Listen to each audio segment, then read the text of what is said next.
अबे तू मरापेक्षा एखाद्याला मारून टाक ना. एखादा आमदार जरी कापला ना, आम्हीच सांगतो आत्महत्या करायची वेळच येणार नाही. थोडा बच्चू कडूला जरा वेगळ्या पद्धतीची हवा लागलेली दिसते आहे.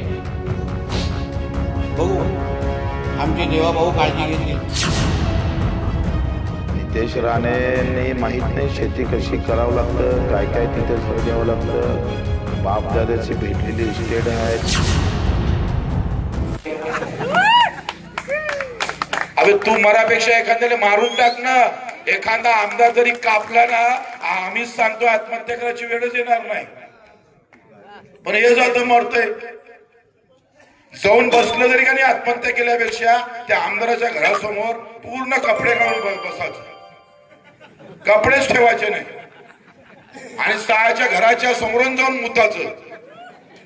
काय फरक आहे? मेल्यापेक्षा परवडत नाही का? हे हा धिगाणा जर सुरू केला ना, तर सांगतोय मुतल्यानं काय व्हायचंय सरकार.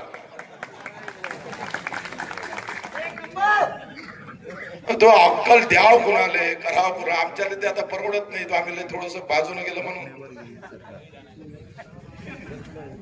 आम्ही मरण्यापेक्षा काही लढणं पसंत केलं पाहिजे का नाही केलं पाहिजे. आणि ते जर लढणं सुरू नाही केलं तर आमच्या लढण्यात काही अर्थ नाही. त्या वतनदारीतून गुलामशाही चालायची, आदिलशाही चालायची, निजामशाही चालायची. पण हे वतनदारी बंद केली म्हणूनच तर संभाजीराजा सासऱ्याकडून मारला गेला रे. नाव औरंगजेबाचं जरी असलं तर सासरा किती. नाही, बच्चू कडू साहेब हे आमचे सहकारी आहेत विधिमंडळातले.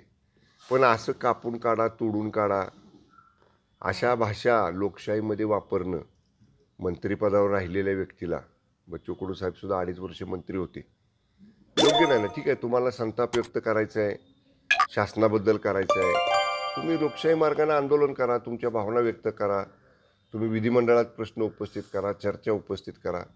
पण आमदारांना कापा असं भाषणं करणं खरं हे पूर्ण चुकीचं आहे. तसं बघितलं तर म्हणजे हे एखाद्या आमदाराच्या जीविताला धोका निर्माण करायला तुम्ही प्रोत्साहित करताय लोकांना, तर हे योग्य नाही, हे पूर्ण चुकीचं आहे. मला तर मी बच्चू कडू साहेब मला भेटल्यावर मी त्यांना सांगेन की ठीक आहे, तुमच्या भावना तीव्र असणं वेगळं, पण असं तोडा कापा अशा पद्धतीचं वक्तव्य योग्य नाही. आणि मदत जी आहे ते सरकार करत नाही, त्यामुळे आमदारांना कापा. हेच आमच्या सरकारमध्ये पण काम करू म्हणून बोलतो ना. सगळ्याची काळजी देवाभाऊ आमचे घेतील. राणेचं काय, राणे म्हटलं म्हणजे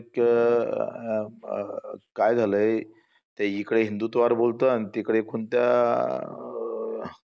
त्या इथे राजस्थानमध्ये जाऊन नमाज पडतंय. म्हणजे दोनही टबले वाजवणारा माणूस आहे. नितेश राणेंनी माहित नाही शेती कशी करावं लागतं, काय काय तिथे झड घ्यावं लागतं. बापदादाची भेटलेली इस्टेट आहे, तिथे भेटलेलं पद आहे आणि त्याच्यामुळे त्यांना शेतकऱ्याची कदर काय. रत्नागिरीतला शेतकरी, सिंधुदुर्गातला शेतकरी कसा मरतो बघावं. तिथं जा काय हाल आहे तर पाहिलं पाहिजे.